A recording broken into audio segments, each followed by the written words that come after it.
if they're not able to procure safety and protect their nation, right, they are susceptible to tyranny, right, to a high level, and potentially slavery, and potentially gulag kind of business, Nazi kind of business, right? Because who's going to fight back with the fascists? You can't. If your police are the fascists, your government's the fascists, your army's the fascists, you ain't got no choice, right? Drivers Mate Podcast or Drivers Mate Podcast. The best kept secret, you know why? Because it's basically a reality show of a real person's life doing real things, right? It's a man in a van speaking to you, unscripted, without any political connotations or any political correctness, right? So if you enjoy shows like this, you should like and subscribe. It helps with the algorithm, and it helps to keep freedom of speech free. Not only my channel, but channels like me, right? So what do we do over here if it's your first time seeing this? We entertain and sometimes we educate, right? But what we're doing today, probably neither, to be quite honest. All depends what YouTube's offering is. Let's see. Let's go. If you have a gun, you're not very intelligent. Why's that? Because you're paranoid. Ooh. Wait a minute. Oh no. If you have a gun, you're not intelligent because you're paranoid? That doesn't really equate. Having a gun means that you're afraid that someone's going to come and attack you. No, it doesn't. You know? So what I'm saying is that if you have a gun and if you think you need a gun for your house, for whatever, if you think you have something that's worth someone else's life, then you are ignorant. Well, I don't necessarily think that's what they think. They don't think that the gun is worth someone else's life. They think they don't want to get their life taken by a home invasion. Yeah. Which does happen. Did you see that video of the guy that had a raccoon on his boat? If you have a gun, you're not... Oh, right, there's a whole lot going on there, right? So that's a Joe Rogan clip. I don't know who that was who was speaking, and that might even get a copyright strike or not. Who gives a shit, right? If it does, you can see this on Patreon, right? Maybe I'll give a clip for it so you know it exists, right? Anyway, there's a lot going on there, right? So I'm an Englishman and I live in United Kingdom. For anyone foreign wondering, I'm an Englishman and I live in the United Kingdom, right? So our gun laws are almost non-existent, right? They're banned unless you own like a rifle for clay shooting and farm and shotgun. You can get a shotgun and a rifle, but that's neither here nor there, right? But publicly, arms are not allowed to be bared in England, so we'll just pretend that everything that I'm talking about does not pertain to England, okay? So let's just set that as a ground level. Now, Americans have, which is great, right, which is absolutely excellent, they have the right to bear arms as part of their constitution. And the reason they have that right to bear arms is so in the event that the government becomes too much of a like a tyrant or a tyranny, right, the people are able to actually participate in real democracy and stop that, right, and rebel and do whatever they have to do to keep the government from taking complete control and stealing all of their autonomy and rights from them. That's the reason why they're allowed to bear arms in America, right? So off the jump, right, let me just say this, right, because I know there's going to be a lot of people watching me and being like, I don't know, what's he going to say, right? Who's this black guy, right? He's just some street thug. I'm not, right? Well, you can make your own mind up about that. I don't really care what you think either way. But my position on it is this. In English, right? In England. I'm a Batman fan, right? Can I say it like that, right? I'm a Batman fan, yeah? No knives, no guns, right? If we have to get gadgets involved, we get gadgets involved, yeah? But no knives, no guns, right? If we got to handle business, we'll handle business like men, right? That's what I think personally. But at the same time, I acknowledge the purpose for weaponry, right? Now, survival scenario, you should have some kind of firearm to hunt with, right? And to protect yourself from big wild animals. This is America we're talking, not England, because there's no reason to do this in England, right? But survival, you should have a firearm, right? In your bug out bag, you should have some kind of knife and weaponry to protect yourself. Now, it's not only to protect yourself, it's to hunt and it's to ward off things, right? Because in America, think about it like this. They've got a lot of issues surrounding their guns, right? And mass shootings and random killings. But the problem that keeps getting presented, yeah, is if a madman runs into a shopping mall, right, or into a shop, for instance, with a gun and he screams, "Everybody get on the ground, I'm killing you," right? He only has power because he's the only one with a gun. Now, if he runs into a shop full of gun owners, right, there's a chance that the gun owners will overpower him with their firearms, and he will have to think twice about what he's going to do. Now, that's mostly the situation in America, right? But in a country like ours, it's not the same thing, right? A man that has a gun or has a firearm in England or Australia or something like that. I don't know if Australia even counts. Maybe Canada. I don't know, right? But anywhere that has the same kind of laws as we do, right? In Europe, not even all of Europe. Anyway, England basically in the past said, nah, 1 mass shooting, 2 mass shootings, nah, that's it. Guns are gone, right? And it works, right? The police system works, but the problem with that is, the police have a monopoly on violence, right? People don't like to accept that, don't like to regard that. The police are allowed to carry firearms. They are allowed to shoot you on sight if they deem you as a threat, right? So, as a society, we kind of agree not to do violence to each other, but we also acknowledge that police, for some reason, have the right to do violence to whoever the fuck they like, whenever they like, right? Which is not right, right? I'm not saying that's right, but anyway, that's our situation over here. But there's evidence to prove that even though we societally take away guns legally, there's still criminals with guns, right? And not even all people are criminals. You're a criminal by breaking the law for having a gun, but it doesn't mean by owning a gun you're going to do something criminal with it, right? There's a separation there. But even though that exists, there's still gun owners in England, right? It's just obvious, well-known stuff. Maybe not to you Americans. You're probably thinking we got fucking muskets and shit, right? But it's not. It's the same kind of artillery from China, Russia, USA that exists in England, right? And other Asian countries, right? But anyway, who cares about that? My point was this. In America, I believe they should most definitely stand up for their right to own guns, right? And you're not an idiot if you own a gun in America, especially if you own a gun legally, right? If you go and get trained on how to handle your firearm, and you get mentally evaluated to say, yes, this man is not crazy, that we know of, right? Because who can tell if you're crazy, right? You can just pass the test. Psychopaths do all the time. But I believe it is definitely essential that for the American country, those people fight for their right to bear arms, right? Not for their right to kill each other senselessly and shootings and that, but shit, we already just proved the ground that even in a country like mine that made it all illegal, people still own guns. Now, who's at more risk? The normal innocent person that doesn't own a gun against a criminal that actually does own a gun, right? The normal person's at more risk. But I wouldn't want England to go back to having firearms anyway, because the way it currently is, it works, right? The criminals are the criminals and the police are the police, right? And the army is the army. It works the way it currently is, right? And there's only a small percentage of people that use their guns for criminal activities, right? There's old white people walking around with guns, you'll never even know they have guns. There's little kids walking around with guns, you'll never even know they have guns. Ladies, men, all kinds of people have guns in England. You will never know because they're not criminally active with their weapons, right? So it's kind of cool how it is now. Although in the cities and in certain towns and certain estates, people get shot and shit goes down all the time, right? But that's not everybody, right? And it doesn't affect everybody as well.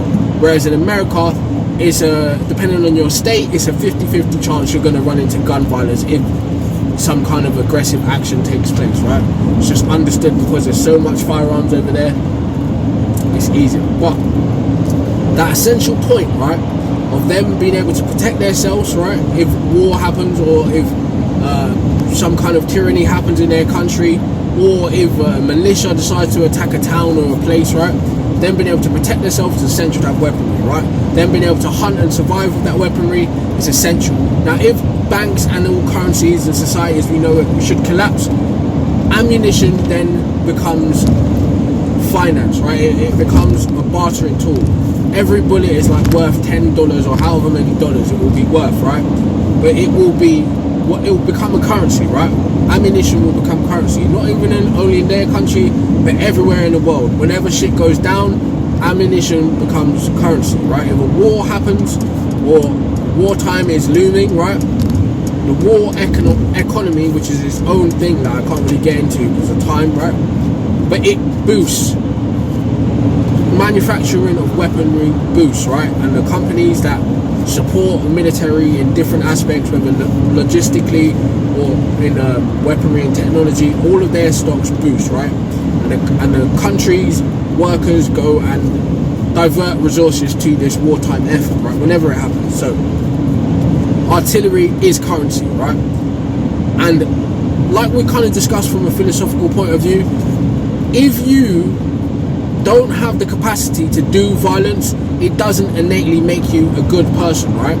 Now, if you are a person that has the capacity to do violence and is willing to do violence but chooses not to, you are then practicing the same restraint and the same empathy that allows you to be a strong person, right? Because you are capable of doing violence, you choose not to. So with pillars like that in society, they can help keep peace, they can help structure realities, and you get people that become police officers, you get people that become army, like soldiers and special operatives, because they have that capacity to do violence, but they use it over here instead of over there, right, for negative. Sometimes, right, we already discussed the monopoly on violence that the armed forces and the police have, right? It's understood on that, even in any country you go to in the world. But that being said, right, should your state become a police state, right, or some kind of coup happens, right, where the normal innocent people have no access to weaponry, right, and they're not trained in guerrilla warfare tactics like how you would have the Vietnam farmers and that fighting back against actual military artillery, right? If they're not able to procure safety and protect their nation, right, they are susceptible to tyranny, right, to a high level, and potentially slavery, and potentially gulag kind of business, Nazi kind of business, right? Because who's going to fight back with the fascists? You can't. If your police are the fascists, your government's the fascists, your army's the fascists, you ain't got no choice, right? And we're seeing what's happening with Ukraine and Russia. It's a similar thing, but I don't know the ins and outs, so it's none of my business. But to you Americans, I would suggest that not only you fight for your right to bear arms, right, you make it a point that you bear arms and you train and you learn how to use them sensibly. So there's no excuses for senseless violence. There's only repercussions to follow. With our country, it's a little bit different. Like I said, I wouldn't want to see it go back to people being able to bear arms just for the sake of it, unless, I don't know, unless we knew something was coming up on the horizon that we needed to be prepared for as a nation, right? But that's neither here nor there. But yeah, my personal walk of life, I've had guns pulled on me before, I've had run-ins with people that have guns, right? And it's not a nice feeling to know that this trigger could be pulled and you'd be out of here, right? It's not a nice feeling, but it's a reality, right? And it happens. On that side of things, my opinion, my personal philosophy is I'm on the Batman side of things, right? Let's find another way of doing this without guns and knives, right? Let's find another way. But if it ever came down to it and I really had to, I wouldn't think twice about doing it, right? And it's not to incriminate myself, because I'm not, right? I'm not saying I would, and I'm not even saying I own a gun, because I don't, right? I would never think twice if it really came down to it that I couldn't solve this mentally and I couldn't protect my loved ones or my country. I would pick up a gun for my country, right? I would pick up a gun for my family. I'd pick up a gun to save my life, right? I would, although I'm against it. That's just how I think about that subject. But overall, gun crime's not cool, right? Warfare is not cool. Death, murder, all of that is not cool, right? Think about it like this. You get a piece of metal, right, and you fire pieces of metal into a human body, flesh, right? And do you know what you get for firing those pieces of metal into a human body? Another piece of metal in the form of a medal. Yeah, so I'm not against the armed forces and I'm not trying to down them, but I just think about that. Is the cost of human life that little? It shouldn't be, right? Now, to the guys pointing the video, no, you're not a coward. No, you're not. You can be, right, let's be honest, on a street level, most people that own weaponry aren't intelligent people, because they don't know how to solve or resolve things in a smart fashion, right? And before you go out there and spend money on a gun, why don't you go out there and spend money on something that brings you more money, right? I don't know, you know what I mean? Invest in a qualification, learn how to do something, yeah? Start a business with that money. But instead they're thinking, no, protection, and that has its own politics, right? You can't down them, but you could say on a low street level of crime, they aren't intelligent. That is why they have guns. But on a mass level in a society like America, right, they're not. It doesn't mean everyone that owns a firearm is unintelligent, right? And the chances are, the more intelligent you are, is the more likely you'll have artillery, right, weaponry, and probably some kind of trained squad or group or security that handles that for you, right? The more intelligent you are, because you understand the threat, right? And not only the threat, you understand the power of deterrent, right? It's the same idea with nuclear weapons. Now, if only one country or continent in the whole world had nuclear weapons and the rest didn't, then what the hell could we do, right? They literally control the whole world, right? But because other nations and other countries have nuclear weapons too, it's a deterrent. It's like, hey, if you pull that trigger, we'll pull our trigger, and everyone suffers, right? So that is the same thing on a smaller level with guns, right? But like I said, I don't agree with gun violence. I don't agree with police shooting people innocently. I don't agree with civilians shooting people innocently. I just don't agree with it, right? If we can go about it in a better, smarter way, we should. A more political, diplomatic way, we should, right? And resolve problems peacefully if we can. But if we can't, hey, if the SAS or the whatever our British teams are, I know I'm such a layman, right? If they said, hey, we need to recruit people today, right, to save our country, and I was at that age range of enlistment, right, and I had nothing else that I needed to achieve, I'm gone, right? I'm gonna go get trained and I'm gonna fight for the country. And not only from you're a black guy saying you're gonna fight for a white country. No, not only that, right? It's people, human life, right? You protect by deterrent, right? At the same time, you don't necessarily have to fight for your country by killing. You can fight for your country by being a technician or a logistics person or an information person. All kinds of different ways you can fight, but it's about protecting what you love and what you care about. And like we always say with freedom, the price of freedom is vigilance and responsibility, right? So that is the same thing. The price of their freedom to bear arms takes vigilance and responsibility, in my opinion, right? Like I said, I'm not an American, so I don't understand it like them, right? Just seeing a guy get shot every other day, right? It's not the same over here. When it happens, it's a tragedy and we're like, oh, wow. But it's not as often and frequent. So I oblige, I understand crazy people do get their hands on weapons and do stupid things, but crazy, stupid people are everywhere in life, right? So there's that. But that's my 2 cents, right? I'm very limited on time, but me personally, I say let's take the Batman approach, right? No guns, no knives, let's settle it in other ways, right? Let's make fucking Lucius gadgets if we have to.